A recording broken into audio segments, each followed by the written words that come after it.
Welcome to episode 5 of the Great Vlogmas Adventure at Plaid Perch Farm. Today we're going to cover days 17 through 20, and we're going to open a few pretty unusual and unique fibers. We're going to prepare for the Winter Solstice, and we'll be reflecting on what neurodivergence or neurodiversity means to me. Good morning. It is day 17. It's an odd day, so it means it's day to open a fiber. So let's see what we have in day 9. Now this bag is really plump. So this one is going to be, so it's definitely not a long wool.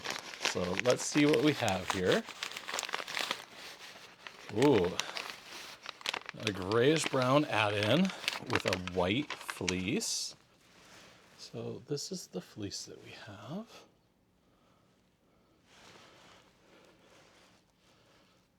All right, let's see. Let's get a good lock here. So, ooh, it is beautiful white, just kind of snowy white. And I've got some curly tips, so maybe a lamb. It's a really fluffy, bouncy crimp. You can see the spring in that. And it's blocky. All right, I don't know. I'm terrible at guessing these things. So we'll come back and we'll look at that after we check out what this add-in is. So this is really short. So definitely something downy. Maybe furry.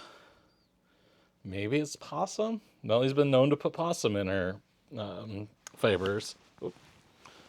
Falling all over the place. But just really pretty brown. So let's see what we have. Let's look at the tag. All right. I was right. It is possum. So possum from Leanne Game Meats in Australia. And, oh, that makes sense. So this white fleece is a Tunis. It totally feels like a Tunis from Copper Creek Farm in Georgia. So Tunis is one that I have a fleece subscription, like a carding fleece subscription from Fossil Fibers. And I have some really pretty yellows and greens and blues in a Tunis. And I haven't processed it yet. So this will be a new to me fiber. So that'll be really fun. So I'm excited to watch Melly's lore, learn a little more about these fibers and what she was thinking with these. Possum is a new adventure. And so we'll see how that goes. So that is the fiber for today. And I am off. It's going to be a busy day. I've got to run some errands. It's a nice day. We're warming up. We're in the 40s today. And so I'm hoping to get some outside work done and do some farm work in the barn and so forth. So we'll see how the day goes, and I'll keep you posted. It is day 18. I am out doing chores. I just fed the sheep. I've got the water running for the cows. And so while I'm waiting for the cow water to fill up, I'm going to chat with you a little bit.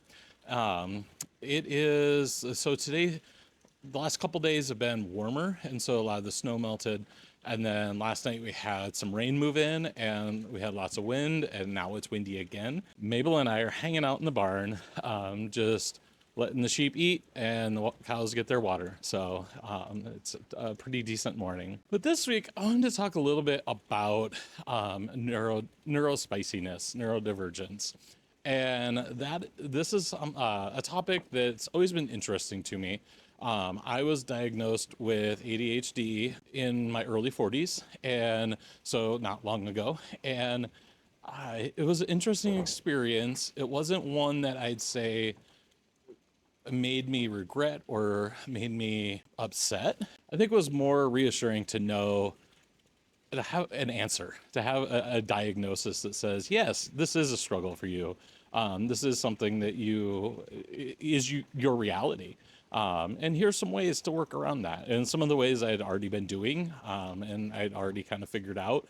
And there's other ways I continue to figure out, like Medication is one avenue I go, but also looking at systems and how I can implement systems in my life to make sure things aren't forgotten, to make sure that things are in place, and to give my brain space. I think that's one of the unique things about that I see in my neurodivergence is not always having brain space, or having my brain space focused in one direction and not being able to shift to another direction.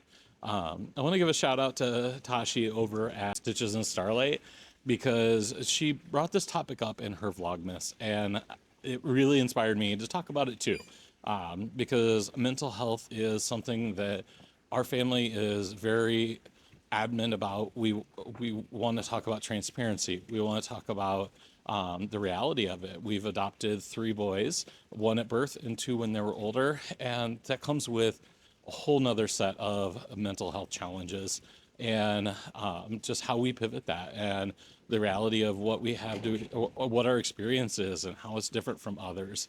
And so my husband and I, we talk about those things with other people, and we share our experiences because we want them to not feel alone. I think that's the biggest piece with this.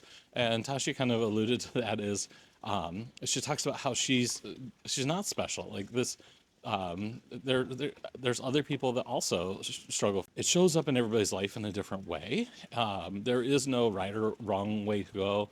It's just you figuring out what's best for you. And like I said, that diagnosis really helped me understand, okay, this is what I'm dealing with, and this is the strengths and the weaknesses that I have to work with. And so how do I find my systems and my processes in life to work through those things?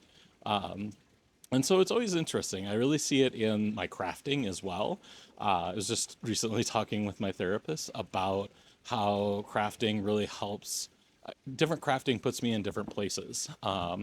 And sometimes craft carries that situation, or that struggle that was happening at that time. And so I have to be cautious of that too, because I don't, it's nice for a piece to hold that challenge, or that trauma in that situation, but also when I come back to that piece, it can bring that back and put me back in that space. And so I think that's one of the reasons I have lots of whips.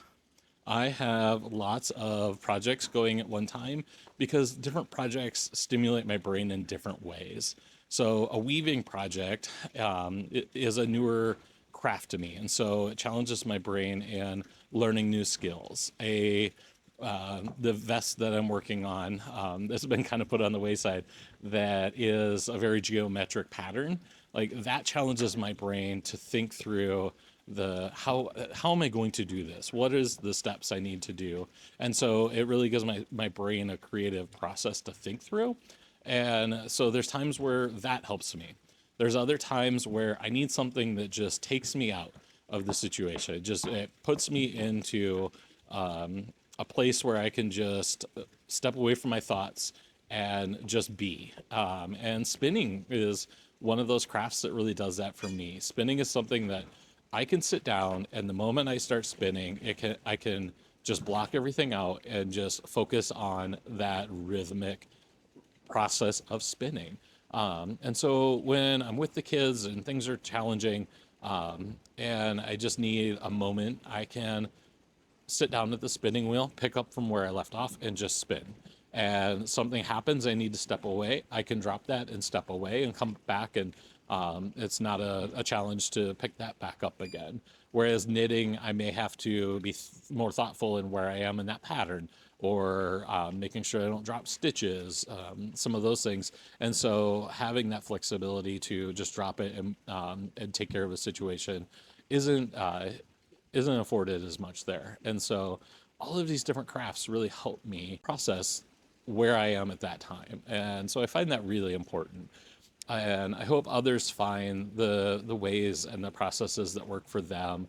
I know in my business, there's a lot of systems I put in place. I use Notion to organize my task. I use it for reminders, to make sure I've scheduled appointments, followed up on phone calls. Like, so it's a place where I can go and sit down, do my daily me's, where I can just, okay, what are the things I need to focus on today, and what do I need to put in place to make that happen? And so then I can take action the rest of the day and do it. So those are all the ways that I've really found for me.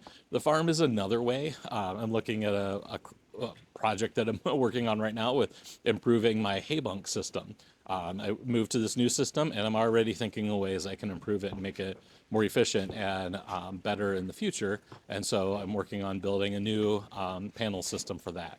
And so all of those are ways to keep my brain challenged and keep my brain stimulated in different ways, because my brain can also become very overstimulated, and I need to step away from something and find a way to come to peace and calm down, or calm out of that chaos and that overstimulation. So I'm curious, what are the ways that you find that help you in some of the struggles that you have?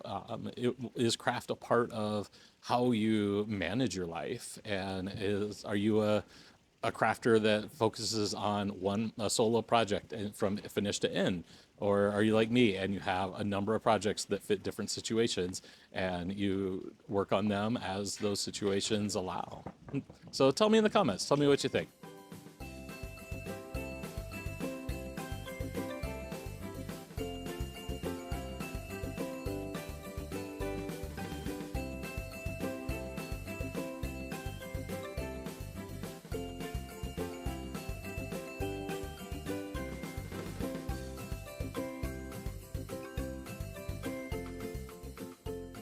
Well, today is the 19th, so that means that we get to open day 10 of our fiber. We have another chocolate to open, and truth be told, I forgot yesterday. I totally forgot about yesterday. So let's open the 18th. And this one is a nougat praline. So that's a yummy one. Now let's see what we have on the 19th.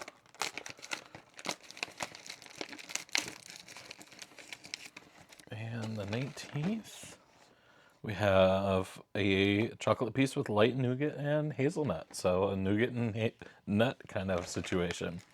So that's our chocolate. So let's open up fiber for day 10 on the 19th. I'll tell you what, I don't know that I'm going to do this again next year, because being off from everybody else has been kind of sad, because they're all opening and excited and talking about it, and I have to try to avoid all the spoilers because I'm behind by doing this every other day. But let's see what we have in day 10. Oh, we got color in day 10. Ooh, this is really silky. It's a really pretty green. I'm not sure what that is, but we're gonna find out. And I wonder if this is a Jacob. Feels really soft for Jacob, but it has a really wavy crimp. It's a really bright white. These are really bright colors, or a really interesting color mix, because that one is really dark versus really light. Ooh, I like the yin and the yang. Let's see what we have. Ah, it is Jacob. It's a fine Jacob from Daughtry Farm Jacobs in Missouri. So it's Effie and Drusilla are the two sheep that this is from. So that is really fun. Jacob is a really nice fiber. It's really fun and a lot of variation in it as well. And then the mix in is mulberry silk. That's a really pretty green. That is really fun. So I'm going to learn a little bit more about these, and then we'll chat about it as I pick through them. And today I have an extra surprise. I wasn't expecting this. It's one of those that you get, I think, about every other month. It's a fleece carding subscription from Fossil Fibers. And I totally forgot that I had one more installment this year. And so The Quiet Sip, I think it's called, this year is the theme. So they're all around a tea theme. And so that came this weekend and we were gone. And so I reached out to my neighbor because my husband realized that there was a package delivered, but none of us knew what the package was because I missed the notification that this was being shipped. So we assumed it was some of his plants because he orders so many that he forgets what he ordered. And it was cold, so we wanted to make sure that it was brought inside. So I reached out to my neighbor and said, do you mind picking it up? And she picked it up and she got it home. She looked and she's like, this is fiber. You'll be fine. So I went up there today and talked to her and picked it up, pull it out and see what we got. So our fiber date is here. It's always fun. So let's take the tag off and open the goodies and see what we got. Ooh. Let's see. That's our add-ins. Oh, these are really cool. So green is the theme of the day. Oh my gosh, that's like a spearmint green. And really beautiful. Ooh, these are long, super wavy, and definitely a long wool. Some really white locks, some dark kind of sagey green. Ooh, I'm excited to see what this is. So this is a Lincoln long wool with BFL Coopworth Teeswater cross. Interesting. So I wonder, I always have to go to Corey's blog to see if I'm guessing right. But I wonder if this is the BFL Coopworth Teeswater cross, and then these are the Lincoln long wool. But they're going to blend up really beautiful. So I will check out her blog post and see more on that. And to add in, we have the same Mulberry silk. How funny is that? So we have more of the beautiful green Mulberry silk. And we have mint fiber. I've never used mint fiber. So the mint fiber is kind of an off-white. It's really pretty. So I will check out Fossil Fiber's blog and see what Corey has to say about this mix and learn a little bit more and do the same for the Jacobs. And I'll come back and chat with you more about these. I'm not going to prep the my fiber date yet because those have been just kind of storing away for a little bit until I can have some time to focus on those. So I want to get through the Great Guts. I've got, I think, 6 now that I need to get carded. As you can see, my wall is pretty empty here. We have just the 3 skeins spun and then 1 carded, and then the rest are all picked or need to be picked. So I've got some work to do. Come along with me as we go on a little bit of hike, take some time to clear my mind, and just be outside in a different capacity. I have a county park that is just a few miles from my house, so it's nice to be able to get away really quick and just get that dose of nature. I spend a lot of time outside, but the time that I spend outside often is doing work.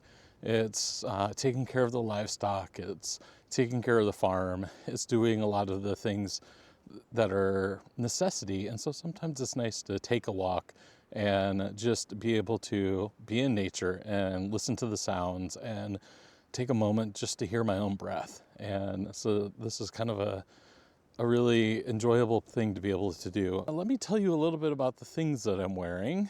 The hat that I have, the mittens I'm wearing, or fingerless gloves, I guess, would be the better. They are made from Lobby and Me. I got them at Stephen and Penelope when we were in Amsterdam a couple years ago. And this is the Pasture and Woods pattern by Alicia Plummer. It was a really fun pattern, really beautiful. I love color work.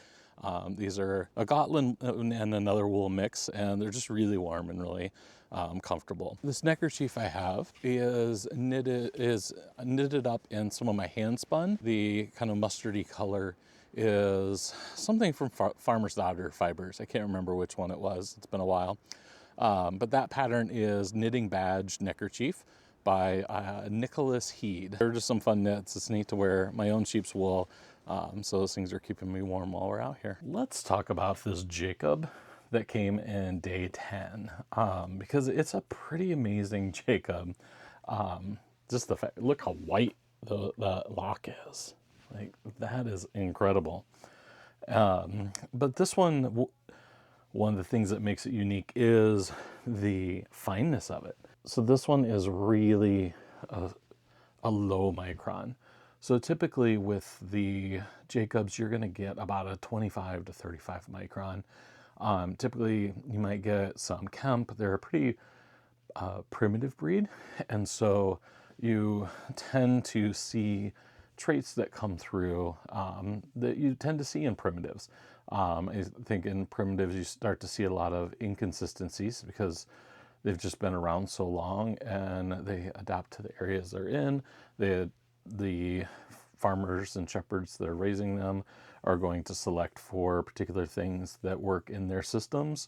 And so you're going to see a variety. And so this one comes from, so this is 2 sheep. This is Korame. I know when I opened it, I said it was Effie, but there was a typo. And so one of these is Korame and the other one is Drusilla. It's a really fun name. And so they come from Daughtry Ranch in Missouri. So I imagine that the shepherdess Anne there is selecting for finer Jacobs.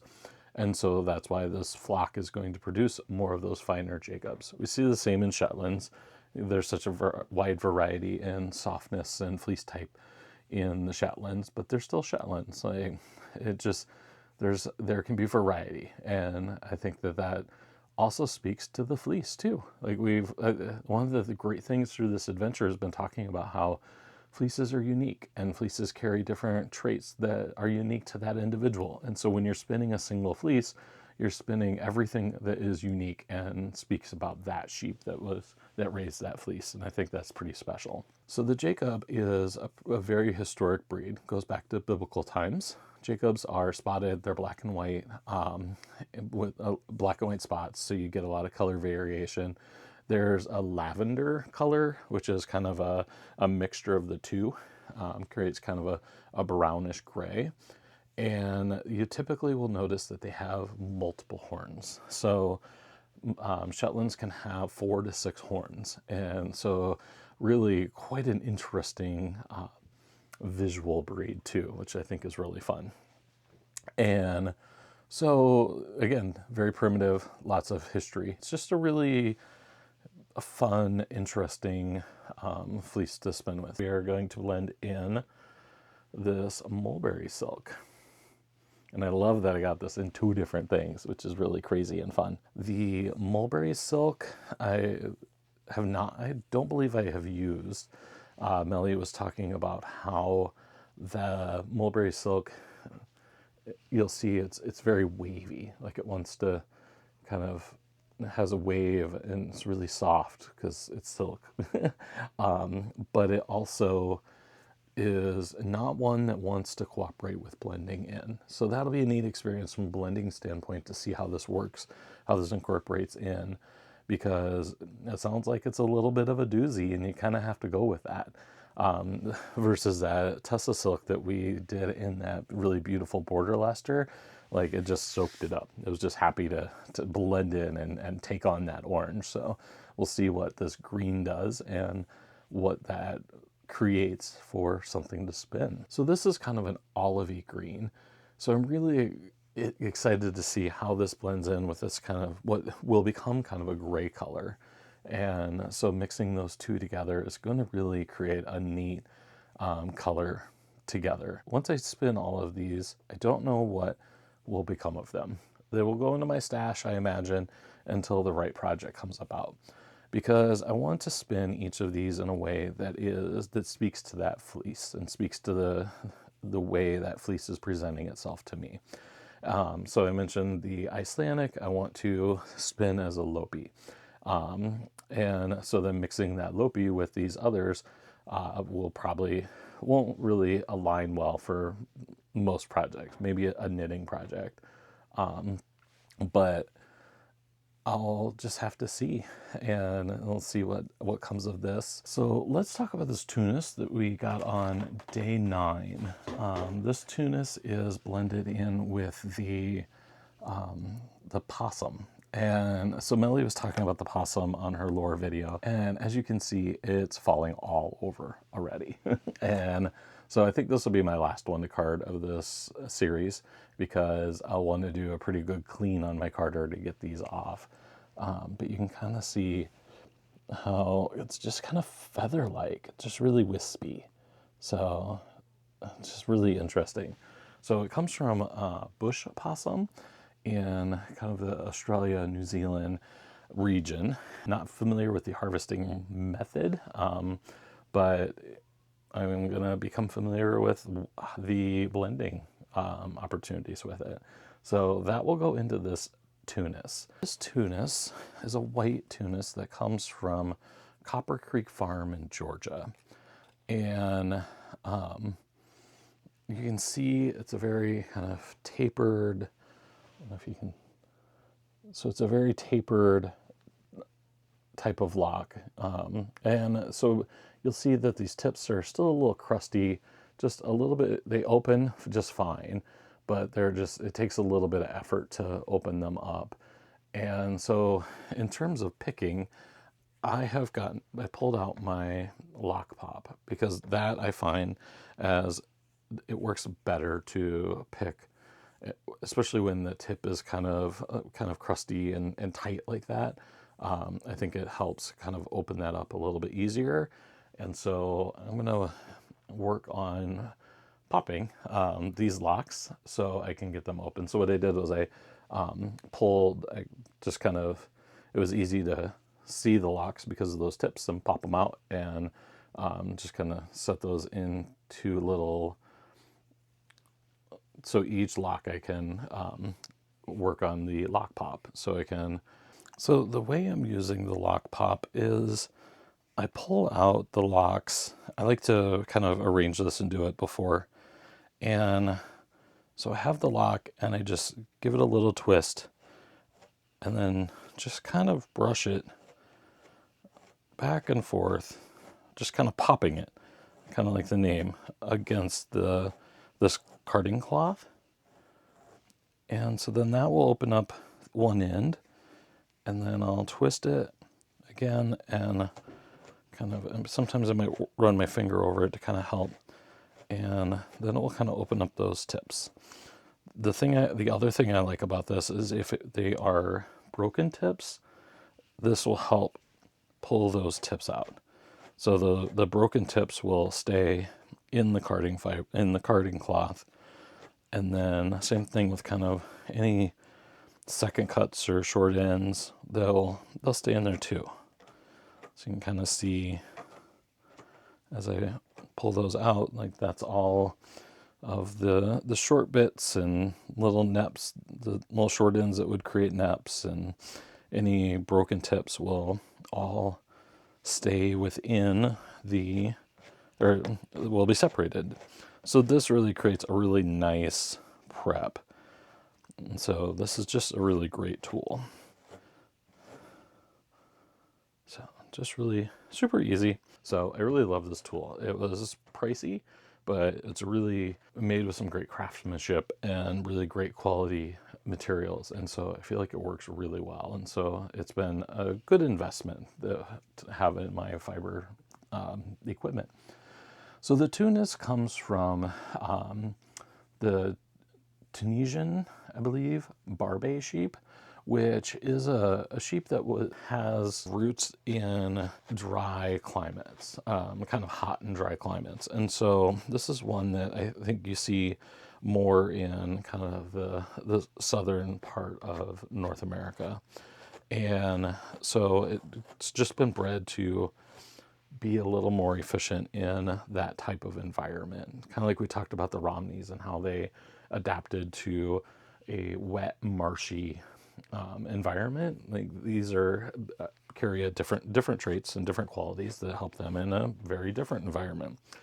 And they are what they call a short-tail breed. So many of the short-tail breeds are known to be ideal for meat production. So this is definitely a dual purpose because you can use the meat and the fiber. So you typically see about micron counts from about 24 to 29 microns. So they're kind of in that mid-range.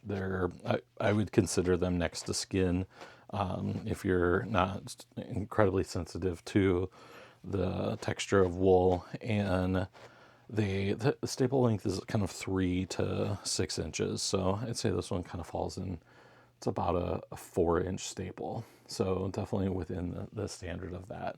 So Melly talked about how it has some down-like qualities to it. It's not a down breed, but carries some of those traits that you see when you're spinning a down wool. And so that is why she thought it would be perfect to really soak up the possum fur. And so we will see how that goes. So I'm going to continue to pop these locks open and create just a really beautiful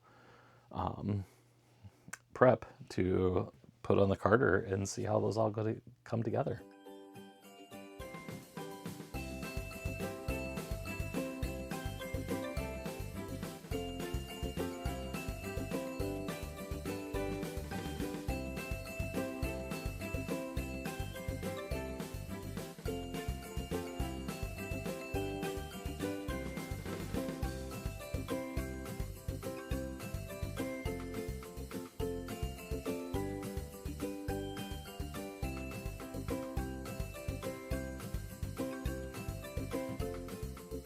I always enjoy some time just to get out of my own head.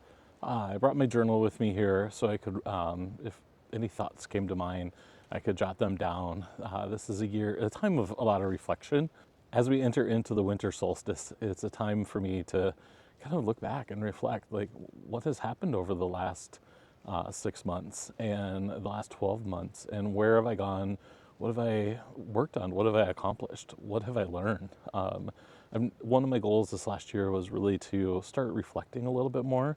And I've found that through just understanding my family's mental health and my own mental health, reflecting has really helped build an awareness. And I think that awareness has really helped me understand limitations and expectations and what is possible and progress as well. So I think that reflection process has been really fulfilling for me.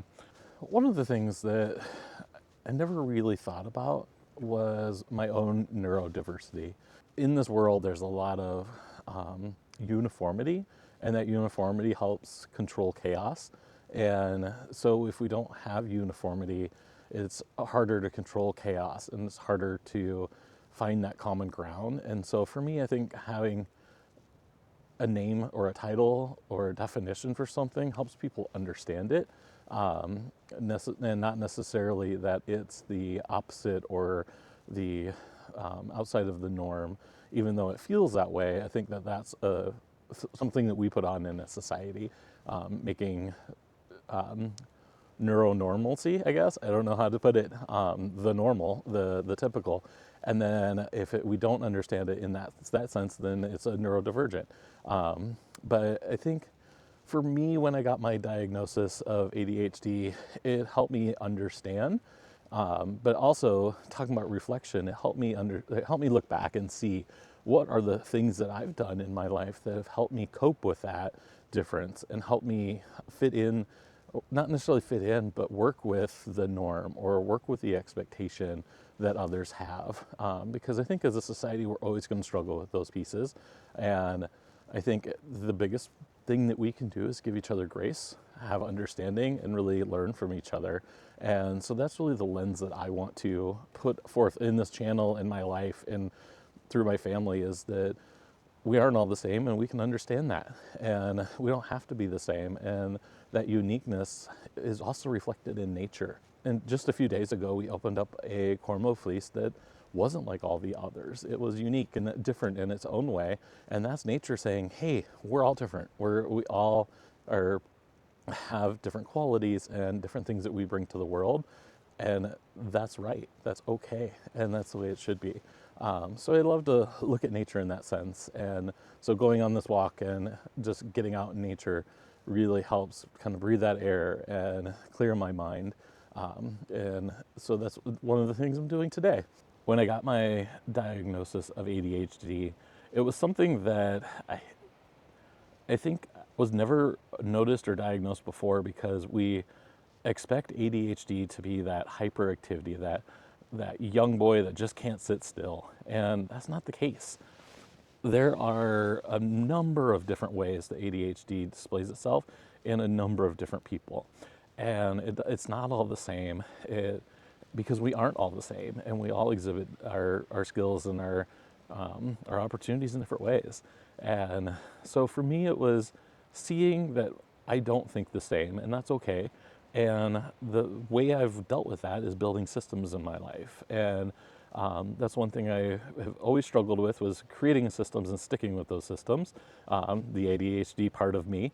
But I enjoy those systems, and those systems, when working well, can help me make sure that I've got all the things done that I need. I'm not missing pieces. Finding community that can help me fill that gap. My husband and I always say that we really support each other, and the things that I do really well, he might not do really well, and vice versa. So we can use our skills and our strengths and our opportunities to work together to create this balance. And I think that that's really created a strong partnership and really held us together as we navigate these really challenging times with raising kids with trauma, raising kids with neurodiversity, and working through our own things in life. I think that having that balance is really important. As my husband and I have navigated our family, that transparency and that openness is something that is a huge value to us. We want to show the struggles and the triumphs that we go through in life. There's a lot of challenges with adopting older children that have come from a traumatic situation. And I don't think we talk about that as a society enough. We just talk about how wonderful it is that we're taking care of these kids and we're there for them, which is fantastic. But we also need to recognize that there are challenges with that. And those have major tolls on families' lives. And I think that it's really powerful to talk about that, so it destigmatizes it. And I think the same with the ADHD, that it's always been a stigma, and it's something that you feel that you don't want, or society says you shouldn't have. But the reality is it's there, and you just have to find ways to work with it. And a number of neurodivergent individuals that I've come across in my life have naturally found ways to navigate that, even before they knew that it was a thing, or they were diagnosed. And so I think that we just need to, again, give ourselves grace, really come to understand other people, come to understand where they are. I talk with my kids a lot about perspective and how we gain our perspective through the experiences, the things we see, the things we feel, the things that we've heard, and that forms our perspective. But those other people in that perspective have a different perspective, because the things that they see and how they interpret them and how they feel them are different. And so everyone's going to come at a situation with different information, which is going to shape a different perspective. They process information differently, and so that's going to impact their perspective. And I think that it goes back to that grace part. Like, we just need to give each other grace and understand that we will never understand the perspective of everyone, but we can respect their perspective. We can respect the way they live their lives, the way that they show up in the world, and honor that. And if it's not doing harm to others, I think that we should value that. When it's doing harm to others, that creates a different situation. And unfortunately, that's a situation that many oppressed communities have really had to struggle with. And being queer, being neurodivergent, I experienced those oppressions, but it's different for me than it is for someone else that might be in a different community or have different experiences. And so I don't want to say that I know that experience, because I know my experience. I know what I've gained from that. And so I want to listen and hear from others and understand their perspective to help shape and form my perspective and give them grace and understanding and compassion. I think that those are all really strong, powerful things. And I think as we come up to this solstice, it's finding that balance. It's understanding that there's sometimes more darkness than light, but the lightness will always come. And I want to honor that and really experience that a little more this year than I have in the past.